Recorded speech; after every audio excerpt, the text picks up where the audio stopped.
కళ్ళకున్న కాటుక చూడు, కట్టుకున్న చీరను చూడు, అస్తమాను నన్నే చూడయ్యో నా బంగారు కొండ, అంత దూరం ఉంటే ఎట్టయ్యో.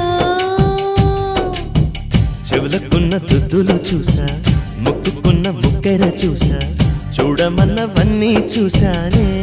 నా పువ్వుల దండ చూపకుండా ఎన్నో దాచావే.